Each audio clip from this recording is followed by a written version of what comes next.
Bien, entonces llegamos a por fin la parte pragmática, la parte práctica, que es la que más me gusta. Espero haberlos convencido de por qué es útil utilizar linter. En esta parte, entonces, vamos a ver cómo lo usamos, particularmente para el lenguaje Go, qué herramienta tenemos para aplicar diferentes linters. La herramienta utilizada en la comunidad de Go se llama Golang CI Lint. Si ingresan a esta página web, van a poder descargar, dependiendo de qué sistema operativo ustedes tengan. Si vamos nosotros a la página web esta, fíjense que a la izquierda tienen el acceso hacia las instrucciones de cómo instalarlo. Acá hace algunas aclaraciones de cómo utilizarlo desde GitHub Actions, que ya lo vamos a ver más adelante en el video, no se preocupen. Vamos a activar esto que dice acá arriba con un ejemplo práctico. Y si vamos un poquito más abajo, acá tenemos, dependiendo de nuestro sistema operativo, cómo lo podemos instalar, ¿no? Si estamos en Mac, a mí particularmente en la computadora laboral suelo utilizar macOS, entonces con el gestor de paquetes Brew se instala bastante fácil con estos comandos que están acá.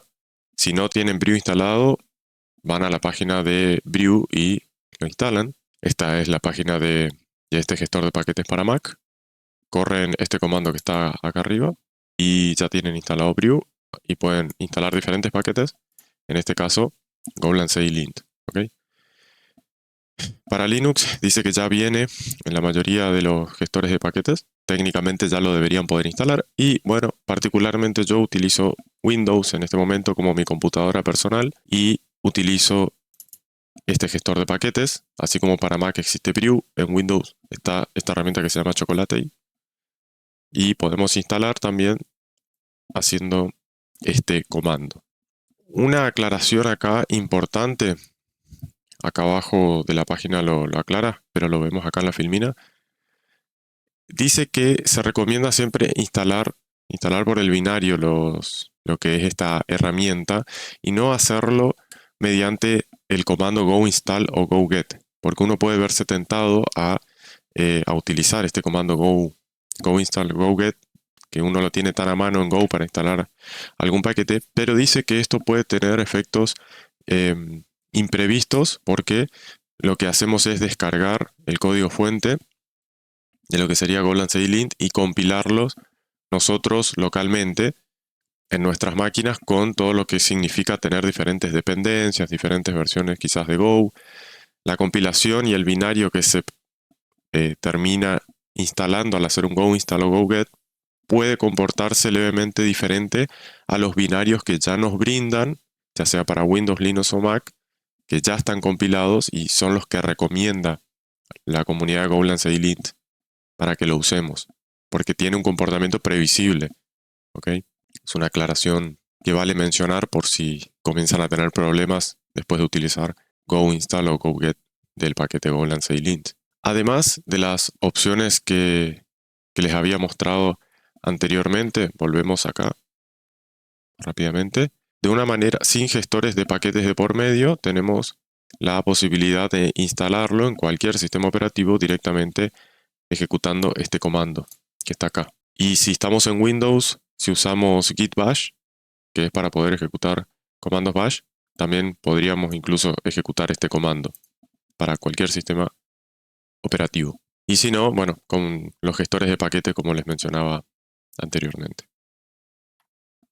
Una vez que lo instalan, vamos a pasar entonces a cómo lo utilizamos, ¿no? Necesitamos en nuestro proyecto de Go, para poder utilizarlo, dos cosas. Un archivito llamado golangci.iml, que tiene que estar en la raíz del proyecto. Vemos que acá en la raíz de este mi proyecto tengo este archivito .golangci.iml. Y particularmente acá abajo están los linters que yo voy a querer ejecutar y utilizar en los ejemplos que vamos a ver a continuación en nuestra filmina. Esto no debe ser, pero ni el 10% de la cantidad de linters que hay. Son más que nada linters de estilos y me parece que son dentro de todos hasta ahora los básicos que deberían estar en casi cualquier proyecto. Puede haber muchos otros, quizás otros que utilicen ustedes ya, algún programador que esté viendo este video. Estaría bueno que lo comenten abajo, qué otro chequeo del linter utilizan y que consideren también que sea como básico, ¿no? Hay muchos que son muy complejos, analizan mucha complejidad, valga la redundancia, analizan complejidad algorítmica muchas veces, dicen si el algoritmo que uno está haciendo es demasiado complejo o no, pero a veces eso es quizás hilar demasiado fino, ya depende de qué tipo de código estamos haciendo nosotros para ver si utilizamos o no ese linter. En cuanto a estilo básico de visual, cómo se ve un código que estoy programando, son cosas muy básicas. Estos son de los más quizás comunes que nos podemos encontrar. Y acá hay como unas pequeñas configuraciones más específicas del linter, donde entre estos linters que yo tengo acá activados, por ejemplo GCI, configuro y lo personalizo de determinada manera para mi proyecto particularmente, ¿no? Por ejemplo, acá el linter de importas también tiene un par de atributos de configuración particulares. Este linter de unused también tiene un par de parámetros o atributos de configuración personalizables, que están todos en la documentación. Ya lo vamos a ver más adelante, no se preocupen. Está todo en la página web que vimos hace un momento. Está todo acá. Si nosotros vamos acá a la sección de la izquierda que dice linters, acá tenemos todos los linters que existen. Fíjense, por eso les digo, no es ni el 10% lo que estamos utilizando nosotros, más o menos.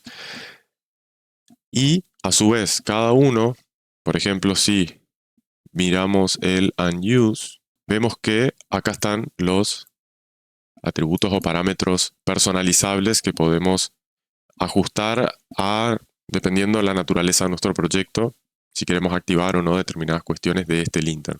Y así con cada uno tiene su forma de personalizarlo. Esto es un pantallazo general de lo que nos vamos a encontrar. Por ahora me gustaría que ustedes se lleven la idea de que va a hacer falta un Golang CI.ml en la raíz del proyecto, donde va a estar descrito todos los linters que vamos a querer utilizar. Y luego, con este archivo en la raíz, si estamos en Windows, tenemos el famoso .exe. Para correrlo, y si estamos en Linux o Mac, no hace falta el .exe. Fíjense, vamos a mi proyecto. Velozmente simplemente voy a tirar un ejemplo, ya vamos a ver después que existen muchos otros. Fíjense que acá en Windows tengo el .exe, espacio run, lo corremos. Y fíjense que bueno, en este caso yo tengo acá un pequeño monstruito detectado por linter. Si aprieto control y hago clic aquí, me lleva a la línea donde en este momento me está marcando acá que hay un salto de línea innecesario al comienzo de la función. Esto es un spoiler, podríamos decir. Ya vamos a ver esto caso por caso, linter por linter, que detecta cada uno de los que considero básicos. Entonces, avanzamos. El primer linter que vamos a ver justamente fue el que ya les spoileé instantes antes, el de whitespace. ¿Cómo es este linter de whitespace? Bueno, lo acabamos de ver. Te va a detectar todos los saltos de líneas innecesarios que haya al comienzo y al final de las funciones. Lo he visto mucho en código donde se maneja a veces de manera inconsistente este tema. A veces se agregan saltos de línea después de la firma de una función, a veces no. El criterio, no sé cuál sería. La cuestión es, ok, ley pareja, nadie se queja. No ponemos directamente saltos de línea antes y después de las funciones. Eso es lo que hace este linter de whitespace. Bastante simple, por eso lo puse como uno de los primeros. Cuando corremos linter, como vimos recién en el ejemplo que les mostré, les va a mostrar acá el mensaje de error y le va a decir, en este archivo, en la línea 15, tienes un salto de línea innecesario. Y para el caso de este ejemplo, también la última línea 26, dice tenemos un trailing new line que también no hace falta. Como ven, bastante simple. El primer linter ya lo tenemos aprendido. Básico para mí tenerlo. El siguiente, más tag y tagliatelle. Tagliatelle parece italiano. Tagliatelle. Tagliatelle. Tallarines. Tenemos entonces Por ejemplo, les voy a mostrar a qué se refieren estos dos linters. Si tenemos este código, fíjense, acá ya hay unos monstruitos, acá hay como una ayuda de dónde hay monstruitos. Vemos que tenemos un struct con JSON tags de Go. Fíjense, por ejemplo, el primer campo, vemos el primer atributo de este struct product, no tiene un JSON tag. Sin embargo, todo el resto sí lo tiene. ¿Ok? Esto parece ya un monstruito. ¿Ok? Luego vamos, por ejemplo, en quantity, también parece haber un monstruito. Vemos que la mayoría de los demás campos comienzan con minúscula y están con snake case. Sin embargo, este comienza con mayúscula. ¿Ya? Algo raro, pareciera que hay un monstruito. Y luego en status, de repente vemos que está escrito en español, dice estado. El nombre es distinto a cómo está nombrado acá el atributo. También parece ser un monstruito, aunque comience con minúscula. Entonces, fíjense que estos dos linters detectan este tipo de inconsistencias en nuestro código. Cuando manejamos un struct y manejamos tags de Go, ¿no? Para los atributos de un struct. Fíjense los mensajes de error como son para ir familiarizándonos con este tipo de mensajes. Nos dice que espera que la nomenclatura acá, por ejemplo, de quantity, sea de tipo snake, le llaman, que sería snake case. En vez de quantity deberíamos utilizar quantity. Esto está definido por el linter tagliatelle. JSON snake, acá tenemos lo mismo. El tema de estado, dice, deberíamos llamarlo status. Este tipo de control es distinto. Si bien el mensaje es igual al anterior, en realidad lo que está detectando es que estamos poniendo un nombre inconsistente que no se condice con el nombre del atributo. El atributo se llama status, sin embargo lo estoy llamando estado, ¿no? Entonces hay como una inconsistencia ahí y te lo marca. Y por último, el Mustang nos controla lo siguiente. Cuando nosotros a este struct product en cualquier parte de nuestro código hacemos un Marshall o unMarshall, JSON particularmente JSON Marshall o JSON unMarshall para este caso, este linter nos va a decir si vos lo estás haciendo en el código en algún lado, entonces tu struct product tiene que tener para todos sus atributos definidos los JSON tags. ¿Okay? Acá me marca en realidad la línea en KBS Go, línea 47, que yo hago un unMarshall de este struct product. Pero sin embargo el linter va, revisa ese struct y me dice, hay un atributo acá al que no le estás poniendo un JSON tag. Esto no puede ser. También va a pasar si ninguno tuviera JSON tags y en alguna parte de mi código yo estoy haciendo Marshall o unMarshall de ese struct. Debo tener JSON tags. Aunque por diseño de mi aplicación el JSON tags sea exactamente igual a cómo se llama el atributo, owner, y acá diga owner quizás con mayúscula porque lo configura así. Incluso en ese caso tengo que tenerlo explícito. Eso es una buena práctica. No podemos depender del comportamiento por default de Go, que cuando no aclaramos o no tenemos un JSON tag y hacemos un JSON unMarshall, toma como nombre del atributo el nombre como está escrito acá en la declaración del atributo. Pero esto es un comportamiento por default. Debemos hacerlo explícito. Por eso es lo que vela este linter de mustTag. Otro más. Tenemos ahora este linter que se llama GCI. Este linter GCI se enfoca particularmente en el ordenamiento visual de los imports, que los paquetes que utilizamos al comienzo, que los declaramos al comienzo de cada uno de nuestros archivos de código, estén bien ordenados y visualmente se entiendan qué paquetes externos estamos utilizando, qué paquetes internos estamos utilizando, qué paquetes de la librería estándar de Go estamos utilizando. Cada una de esas cosas son cosas agrupables, cada cual con lo que le corresponde, ¿no? Por su naturaleza.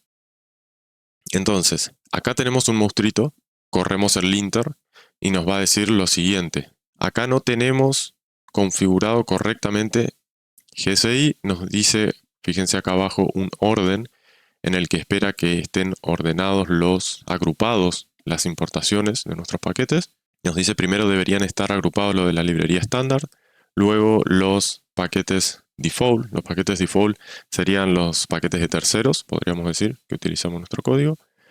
Luego las agrupadas las importaciones blancas, que son aquellas que solemos importar con un guión bajo adelante del paquete. No lo puse en este caso, pero aquellos que ya manejan Go saben de qué estoy hablando. Las importaciones por punto también es algo que permite utilizar Go. En lugar de un guión bajo se pone como alias del paquete un punto. Después pueden investigar por ahí qué efecto tiene eso en Go, bastante interesante. Y después por último los local modules, que serían los de mi paquete actual, que yo estoy haciendo referencia desde mi paquete a otro, ¿no? Para ver esto un poquito más aterrizado, vamos al código. Nos vamos acá al paquete products. ¿Recuerdan este que habíamos visto? ¿Se acuerdan que acá me remarcaba a mí que el campo name, por ejemplo, no estaba escrito con Snake, me decía, ¿no? Pero ¿por qué me pide que sea Snake? Porque quizás en nuestro proyecto, por alguna cuestión de integración con algún proveedor, necesitamos que esto esté llamado con mayúscula, ¿no? Los JSON tags. Acá en este caso, fíjense cómo ya de entrada me dice, no, esto debe estar con el casing Snake. Pero esto es configurable. Esto es configurable, de nuevo, si vamos al archivito acá, el que detectaba esas cosas era el linter que se llamaba tagliatelle. Fíjense cómo acá están las reglas. Para los JSON tags, yo definí que quiero que se utilice snake case. ¿Okay? Para los YAML, que se utilicen en camel case, en XML también en camel case. Son distintos tipos de casing. Después ustedes pueden googlear cada uno de estos o preguntarles a la IA y les va a dar un ejemplo de qué es cada uno de estos casing. Snake, camel, kebab, upper snake.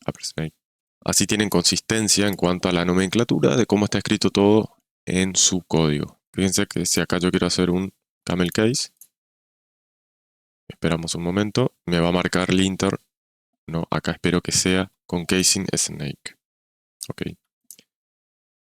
Y si volvemos a lo de los imports, volvamos a nuestro main. Fíjense que acá también está agrupado entre lo que es la librería estándar de Go, librería de terceros, que le llama default, y las librerías local modules, digamos. Si yo agrupo estas dos cosas, me va a dar error. Si acá corremos el CI, ya me lo está marcando acá el compilador, me dice no estás cumpliendo con este linter. Tiene que estar agrupado como estándar, default, después las importaciones blancas por punto y los local modules. Ok, entonces acá hace falta un salto de línea. Y ahora sí, esto está con 0 issues. Esta configuración de GCI también está definida acá entre sus atributos personalizables. Y acá yo, fíjense, aclaro el orden de sección, cómo quiero que me ordene, cómo quiero tener yo en mi proyecto agrupados y ordenadas las importaciones. Activé la bandera de que quiero que se tenga un custom order. De hecho creo, acá tengo un typo, mala mía. Tengo el custom orders encendido y acá en sections tengo cómo es el orden de agrupaciones que yo quiero tener en mi proyecto. Pues en este tipo de linters, si vamos a la documentación, ¿se acuerdan que acá podríamos buscar por el paquete el linter GCI? Acá nos va a decir cómo es el ordenamiento, agrupamiento por default que tiene este linter. Si no lo configuramos o personalizamos, estándar y default. Son los dos grupitos. Y si no, tenemos todos estos grupos en donde podemos definir, ok, yo quiero tener agrupados mis imports en este orden estos grupos. Y el orden de esto lo definimos nosotros en base a lo que queremos. Convencionalmente y generalmente las librerías estándar siempre van al comienzo de todo, lo que son parte de Go. Y fíjense que tiene un par de campitos más, se los dejo acá para que vean y lean en la configuración y los personalicen. Al final de la presentación yo les voy a dar el ejemplo que tengo hecho y sobre eso ustedes pueden seguir trabajando. Habiendo hecho esas acotaciones al margen, como un intermedio de las demos que vamos viendo. Espero que se les vaya ya armando como el panorama de cómo funciona todo esto y cómo se va acoplando al código que desarrollamos. Vamos a hacer una aclaración más con este paquete GCI, que quizás algunos se lo pueden estar planteando o preguntando. Sabemos que el paquete GCI busca determinado orden en cuanto a cómo agrupamos y escribimos las importaciones en nuestro código. De lo que está arriba, fíjense, acá está todo junto y desordenado entre los que son de la librería estándar, librerías de terceros y librerías locales nuestras, paquetes, y termina quedando ordenado así y a GCI le gusta. Pero ustedes se deben estar preguntando. Me voy a vestir para la ocasión. ¿Cómo, si tengo un proyecto gigante con un montón de imports y ese proyecto nunca tuvo linter, si yo agrego GCI, de repente voy a tener miles de archivos a los que voy a tener que uno por uno estar organizando los paquetes de los imports? No se terminaría más, ¿no? Si uno tuviera que hacer esto a mano. Pero no se preocupen, porque para eso existe herramientas desarrolladas por la comunidad que permite hacer esto de manera automática, porque si no sería casi impráctico la implementación de este paquete porque implicaría tocar casi todos los archivos de un proyecto. Así que no se asusten, hay un comando que rápidamente les configura todo eso en su proyecto. ¿Cuál es? Es esta la herramienta. Son dos en realidad. Primero, les recomiendo que se instalen Go Import, esta herramienta que les hace un pequeño formateo estándar a cómo tienen ustedes escritas las importaciones. Les recomiendo que siempre primero, lo instalen por única vez. ¡Dilo tuyo! Yo no lo descargo, porque ya lo tengo. Y que luego siempre, antes de ejecutar esta herramienta que está acá abajo, ejecuten Go Import-W espacio punto. Porque eso les prepara el terreno y le deja como formateado de manera normalizada los imports para que después cuando yo corra la herramienta de acá abajo, esta herramienta funcione bien. Y esta aclaración es muy importante porque me ha pasado a mí de no correr este comando previo a correr este segundo de acá abajo. Y este comando de acá abajo, desarrollado por un developer de la comunidad para facilitarnos el trabajo, tiene, no sé si la falencia, pero necesita que este comando se corra antes porque si no hace desastre. A mí me ha agregado espacios en cualquier parte de mi código y piensen que este comando, al menos escrito de esta manera con un punto acá, yo le estoy diciendo que me sobrescriba todos los archivos de mi proyecto. Y si yo no corro previamente el comando de arriba, a veces me hace un desastre y me agrega espacios en cualquier lado. Pero si corremos el comando anterior primero, el segundo funciona bien. Y nos hace el ordenamiento de manera automática. Les muestro desde el código. Fíjense, volvemos acá. Ordenamos esto, agrupémoslo así. Este import pongámoslo acá abajo. Este pongámoslo en el medio. Primero, si corremos linter, así como está, nos va a decir GCI que está todo mal escrito, digamos, esa sección de imports. Y como les recomendaba, primero debemos correr el comando go imports-w punto. Fíjense que me hace un leve ordenamiento y formateo acá. La librería estándar me lo separó, me los dejó en un grupito arriba, separado, y después el resto me lo puso acá abajo. Bien, es como que una primera aproximación me logra hacer este comando. Después yo también le podría recomendar correr go fmt, go format, también, -s-w punto. También asegúrense de correr esos dos comandos antes. Y después sí, correr en el comando que les comentaba, que es este. GCI write. Con este, acá pueden aclarar si quieren ustedes en el tercer parámetro, en lugar del punto, ponen específicamente qué archivo quieren que les escriba. Yo en este caso, poniendo un punto, me va a escribir todo el proyecto, todos los archivos los va a revisar. Mandamos el flag skip generated y luego mandamos acá el orden en el que queremos que nos agrupe los imports. Primero los estándar, después los default, blank, dot y local mode. Y por último el flag custom order. Lo ejecutamos. Todos los archivos de nuestro proyecto ahora nos va a organizar como espera que el paquete GCI lo tenga. Ahora tenemos nuestro proyecto con los imports ordenaditos y no tuvimos que agarrarnos la cabeza como Jackie Chan de decir, no, esto es imposible, no lo voy a poder hacer por mi cuenta. Bien. En Windows, entonces, una aclaración, vayan con los comandos .exe. Vamos con otro linter. Este es bastante simple también. Para descansar un poco, vamos a poner una fácil, que es el unuse. Simplemente corremos este linter, nos va a detectar esta variable privada, fíjense, este linter detecta de las variables privadas que no son utilizadas en nuestro código, nos va a remarcar y nos dice esta variable se declaró y no se está usando. También las constantes y también las funciones. Es código de más. Código que escribimos de más, que si no lo vamos a usar y no se usa, no es una buena práctica agregar eso al código. Hay ciertos principios de la programación que van en contra totalmente de este tipo de approach de escribir código por las dudas, que no se usa y posiblemente nunca más se utilice. Luego tenemos otro linter, el linter importas. Este también es bastante interesante sobre los imports. Lo voy a mostrar con un pequeño ejemplo. Supongamos que nosotros tenemos este paquete, es un paquete interno de nuestro proyecto, internal errors, y ponemos este alias para este import.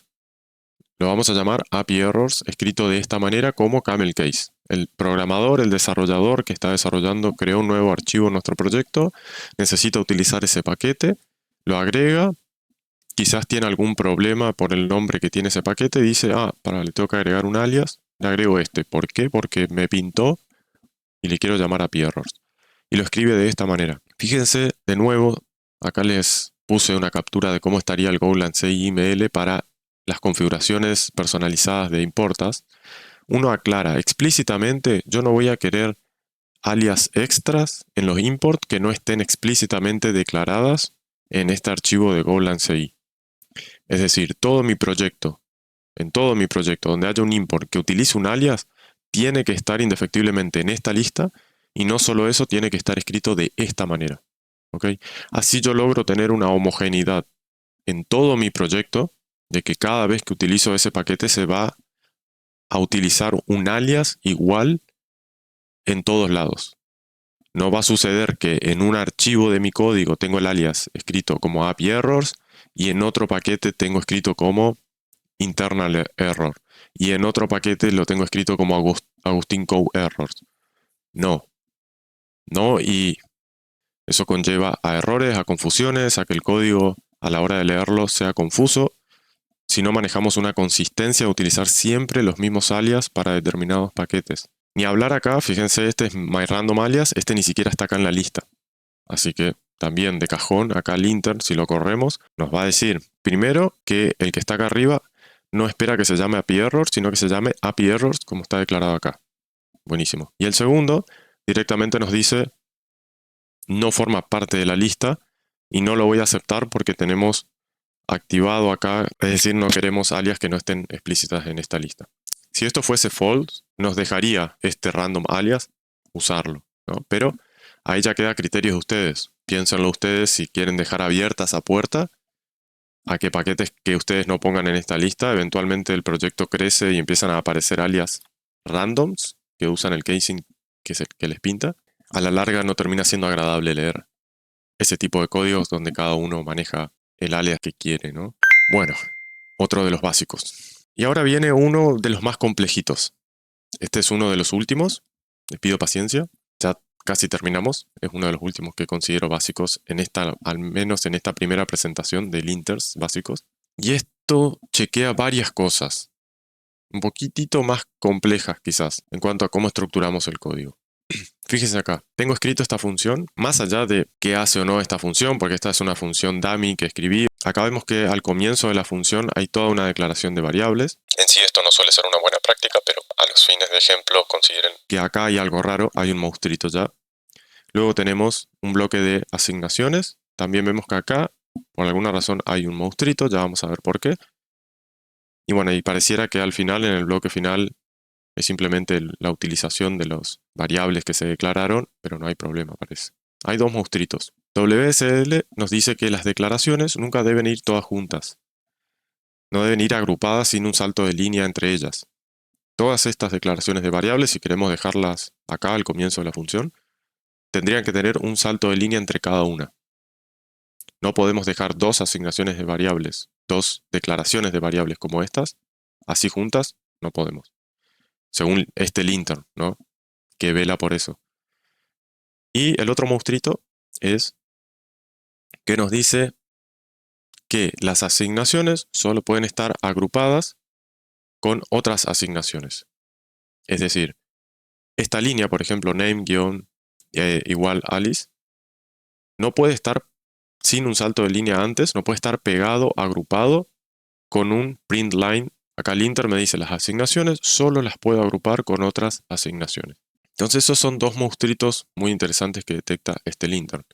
Vamos con un ejemplo un poquito más complejo, donde también salen a la luz cosas que detecta este linter. Acá ya hay un código un poquito más, con más cantidad de monstruos, podríamos decir. Acá tenemos un poco más comandos condicionales, tenemos unos if. Acá tenemos otro if, nos dice que también hay un monstruito acá. Vemos que acá tenemos una declaración y asignación de variable. También hay un monstruito, no le gustó. Acá también hay un monstruito en esta línea del return. Acá también, en esta asignación, también dice que hay un monstruito y en este return también hay un monstruito. Vayamos a ver entonces qué es lo que salen en los mensajes al correr el comando del linter sobre estas cuestiones. Nos dice que los comandos if solo pueden estar agrupados con asignaciones y no con cualquier asignación, con asignaciones de las variables que inmediatamente después la línea del if va a utilizar. ¿Se entiende? Acá no hay un salto de línea con el bloque de if anterior, por ende, este if no tiene relación y no puede estar agrupado con algo que no sea una asignación de una variable que inmediatamente utilice. Ese es el primer linter. Después vamos a ver este monstruito, linter de la línea 66, dice, solamente una asignación es permitida antes de una instrucción de if. Puedo tener una asignación antes de un if agrupado, sí, pero de una variable que inmediatamente sea la que utiliza el if, y solamente puede haber una. No puedo tener 8 asignaciones hacia arriba y después un if que lo utiliza. Dice una. Y a ver si vemos la de la línea 71, que es lo que dice. Las asignaciones solo pueden estar agrupadas con otras asignaciones. Fíjense, acá tenemos un bloque if antes de esta asignación. Por ende, eso no puede suceder. Debemos tener acá un salto de línea. Y lo mismo pasa con la línea 73. Dice que los return no pueden estar en bloques de más de 2 líneas. Acá, fíjense, no hay ningún salto de línea, así que básicamente este return está junto con n líneas arriba, mucho más de 2. Eso no puede ocurrir y créanme que una vez que se acostumbran ustedes a colocar los return con un salto de línea antes de escribir cada línea de return, es un cambio radical a la hora de ustedes ver y analizar funciones. Es como visualmente ustedes buscan a los returns visualmente y si están bien separados con una línea, un salto de línea anterior, están como bien aislados, visualmente ustedes ya pueden hacer un análisis de la función, así con una vista panorámica, y está buenísimo. Entonces fíjense, bastante interesante todo lo que plantea este solo linter, que es WSL. Es como bastante potente porque mira muchas cosas. Y ahora vamos a ver entonces cómo queda este código que veíamos acá, todo junto, monstruito, a cómo quedaría si respondemos a todo lo que nos remarcó este linter. Quedaría así. Díganme si visualmente no les parece que las ideas están mejor organizadas. Vemos que hay acá un primer bloque de un if que hace algo por lo visto. Vemos un segundo bloque de un if que por lo visto hace otra cosa. Vemos acá una asignación de un check condition e inmediatamente después este if lo utiliza. Todo esto es un código dummy, no le presten mucha atención a qué es lo que está haciendo. Pero vemos que acá esto parece sintácticamente hacer lo mismo. Acá fíjense, agregamos saltos de línea porque una asignación no podía estar junto o pegada a un print line o a otro tipo de instrucción que no sea una asignación. Entonces vemos acá 3 líneas separadas, vemos el return acá separado de todo. visualmente, si yo hago una vista de águila, como puede decirse, veo los returns bien separados. Acá, si bien linter lo dejó pasar, porque recuerden que el return podía estar en grupos de no más de 2 líneas, esto es un caso aceptable. Si me preguntaran a mí personalmente, yo ya por default en todos mis desarrollos siempre agrego un salto de línea antes de un return, siempre que arriba del return yo tenga otra línea en la misma tabulación, digamos, en la misma alineación. Si tengo una línea antes, siempre, pum, el return con un espacio al medio. Siempre. Aunque este linter es levemente flexible, dice, bueno, hasta 2 líneas, te acepto. Y acá abajo, bueno, queda también separadito, 3 instrucciones, una asignación, un print line y el return bien separadito para que se lo vea. Fíjense cómo va tomando otra forma, va tomando otro color la manera en la que escribimos código. No es simplemente escribirlo con los ojos cerrados, es, ok, cómo estoy organizando las ideas del código que estoy escribiendo. Hay cosas mucho más complejas que revisar, pero estos son linter muy básicos, así que no creo que tengan mayores problemas con implementar este tipo de linter. Y acá vamos con una cuestión un poco más filosófica, que yo le llamo como la tercera dimensión del código. Miren a ambos códigos, el feo y el no tan feo, ¿no? Y el de mejor estilo. No es un problema de la visión de ustedes, sino que es para que se entienda esta idea de la tercera dimensión del código. Hay una mirada que uno hace cuando revisa un código, cuando hace una review por código que hace otra persona o simplemente uno que está revisando un repositorio. Hay una vista de águila que uno hace de la estructuración de una función, por ejemplo, que le da a uno le da una idea de qué es lo que puede esperarse dentro de esa función. Y no hace falta entrar en detalle o tener una vista muy precisa de qué está haciendo cada una de las líneas. Por eso lo puse así borroso para que ustedes aprecien la estructuración, los colores en una IDE también ayudan un montón. Es muy distinto ver un código en una IDE que verlo directamente en GitHub donde no hay colores. Entonces los colores acá ayudan mucho a esta vista borrosa de código, de apreciación que estoy haciendo. Y a la derecha, acá tenemos el código como estaba antes. Todo junto, todo aplastado, ¿no? No sé si les recuerda algo de la primera parte del video. Quizás a las hamburguesas. A la izquierda tenemos una bien separadita, bien organizadita. Parece que veo lo que podría encontrarme en esta función antes de leerla. Visualmente me agrada. Digo, bueno, va a ser agradable ir viendo bloque por bloque qué hace esta función. Porque parece al menos estar separado y explícito cada cosa, cada ingrediente, si vamos a la analogía de la hamburguesa. Y en cambio a la derecha estaba todo junto, todo apretado, aplastado. No sé ahí qué me podía esperar entre medio de todas esas líneas que están juntas. Podía esperar cualquier cosa, ¿no? También lo mismo con la analogía de la poesía, del poema. Sucede lo mismo. A la izquierda, con una vista de águila, veo la estructura general, más o menos qué me va a esperar. Veo que me esperan antes de leer realmente el contenido. Hay 2 estrofas, hay 2 párrafos, cada una tiene 4 líneas. Va a ser bastante llevadero por lo que veo. No son tan largas, cada oración no es tan larga. Tiene una rima interesante. Y ahora veo lo de la derecha y digo, acá no sé qué es lo que me espera hasta que no me siente a leer línea por línea.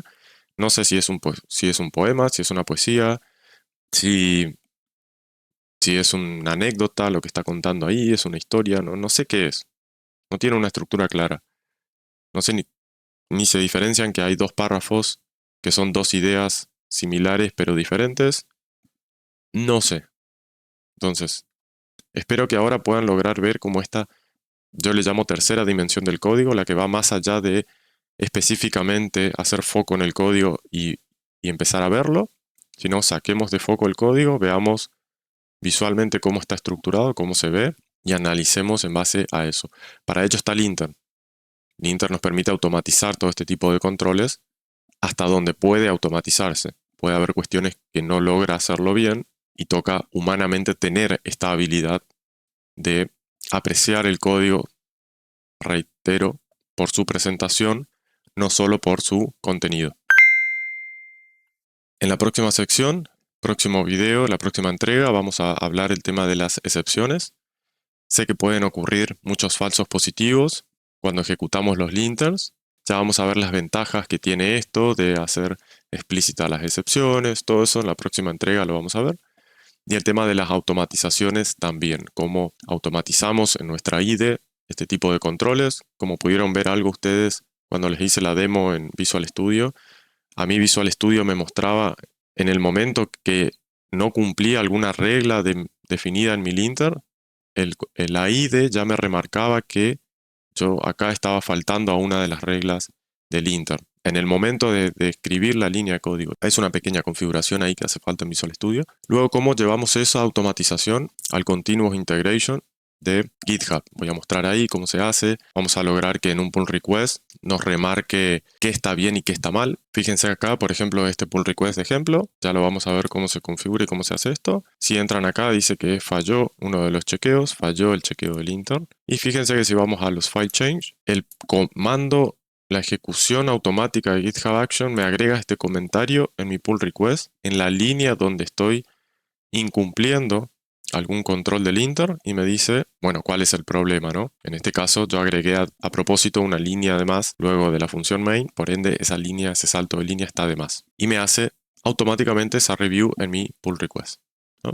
Eso vamos a ver en el próximo video. Si les interesa estar atentos para cuando salga esto, suscríbanse, estén atentos a las novedades cuando publique este nuevo video y van a ver que esta es como la frutilla del postre que le da un cierre a todo este tema y le da realmente una practicidad y utilidad que ustedes desde mañana van a poder estar utilizando en todos sus proyectos, en las empresas donde estén o en sus proyectos personales, y les va a estar trayendo un beneficio casi que inmediato. Eso es lo que busco con este canal, generar beneficios pragmáticos más que teóricos, por más que tengo mucha introducción teórica, pero es más para convencerlos, para hacer la parte práctica. Así que sin más, muchas gracias y los espero en el próximo video.